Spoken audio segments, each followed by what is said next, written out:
I'm against the war, and I wanted to show up for this demonstration in support against the war.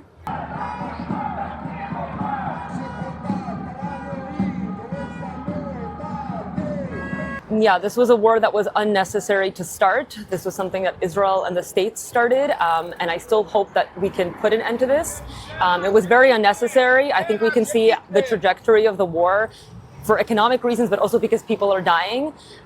It's very not viable, and I don't think there's any clear motivation that's been our goal that's been mentioned for this war. And I think the people are fed up, and it's not a worth it war.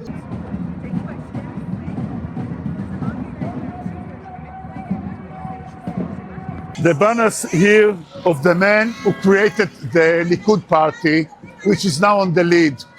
And this says here that Begin, the creator, is feeling shame for the Likud party because one man is demolishing the entire country for his own benefit.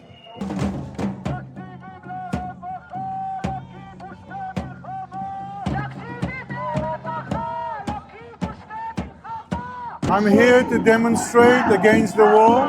I'm here to demonstrate against the Prime Minister Benjamin Netanyahu and to end this war immediately.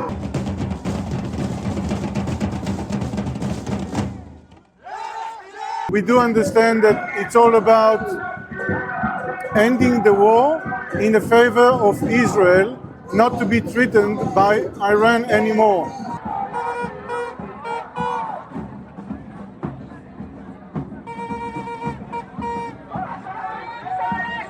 The thing is that if we are stopping the war now without any agreement, that will be the worst solution that we can reach. The thing is that the Americans, the USA and Israel should reach some sort of an agreement to eliminate any threats to Israel in terms of nuclear weapon and missile shooting towards Israel. And for that, it's going to be a bit complicated, but it is something that can be reached with Iranians. Anyway, with the new regime.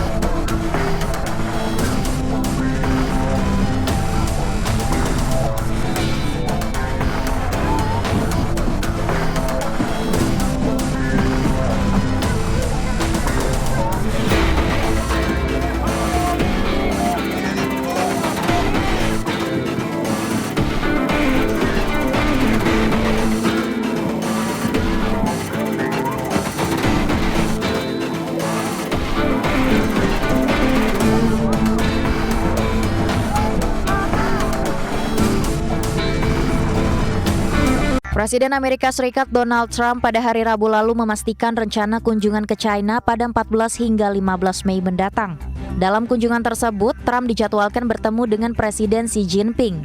Trump menyatakan kunjungan ini penting untuk menjaga hubungan dua negara dengan perekonomian terbesar dunia ini di tengah ketegangan geopolitik global.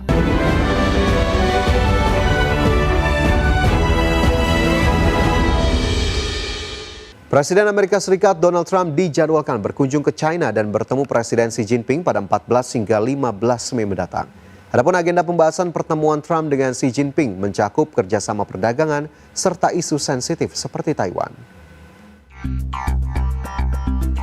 Presiden Amerika Serikat Donald Trump pada hari Rabu lalu memastikan rencana kunjungan ke China pada 14 hingga 15 Mei mendatang. Dalam kunjungan tersebut, Trump dijadwalkan bertemu dengan Presiden Xi Jinping. Trump menyatakan kunjungan ini penting untuk menjaga hubungan dua negara dengan perekonomian terbesar dunia ini di tengah ketegangan geopolitik global. Trump juga berencana mengundang Xi Jinping untuk kunjungan balasan ke Washington pada tahun ini. Dalam pernyataannya, Trump mengatakan persiapan kunjungan sedang diselesaikan oleh kedua negara. Ia juga menyebut sangat menantikan untuk menghabiskan waktu bersama Presiden Xi Jinping dalam sebuah pertemuan besar. Kunjungan ini akan menjadi pertemuan langsung pertama kedua pemimpin negara ini sejak pertemuan sebelumnya di Korea Selatan pada Oktober tahun lalu. Adapun agenda pembahasan pertemuan Trump dengan Xi Jinping mencakup kerjasama perdagangan serta isu sensitif seperti Taiwan. Secara terpisah, juru bicara Kepresidenan Amerika Serikat Caroline Leavitt menyatakan Xi Jinping memahami alasan penundaan kunjungan Trump. Leavitt mengatakan situasi operasi militer saat ini membuat kehadiran Trump di dalam negeri menjadi prioritas. Berbagi sumber IDX Channel. Pemirsa, waktu tunggu di pos pemeriksaan keamanan bandara di Amerika Serikat telah mencapai level terlama dalam sejarah 24 tahun administrasi keamanan transportasi. Hal ini terjadi di tengah shutdown berkepanjangan Departemen Keamanan Dalam Negeri Amerika dengan waktu tunggu lebih dari 4 jam di beberapa lokasi. Waktu tunggu di pos pemeriksaan keamanan bandara di Amerika Serikat telah mencapai level terlama dalam sejarah 24 tahun administrasi keamanan transportasi. Situasi ini terjadi di tengah penutupan atau shutdown berkepanjangan Departemen Keamanan Dalam Negeri Amerika dengan waktu tunggu lebih dari 4 jam di beberapa lokasi.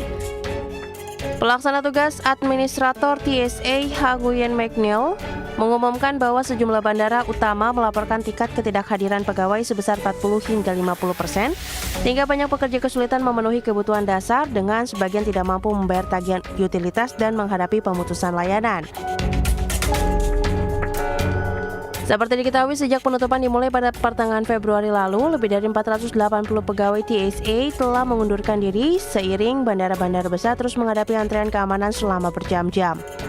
Akibat kekurangan staf serta pemblokiran pendanaan dari Gedung Putih selama penutupan. Adapun kebuntuan ini terjadi setelah seruan Partai Demokrat untuk mereformasi Badan Penegakan Migrasi dan Bea Cukai, menyusul penembakan fatal terhadap 2 warga negara Amerika Serikat oleh agen federal di Minneapolis pada Januari lalu. Di mana Partai Republik menolak tuntutan tersebut sehingga memicu kebutuhan yang menyebabkan pendanaan Departemen Keamanan Dalam Negeri terhenti sejak 13 Februari 2026. Berbagi sumber, IDX Channel.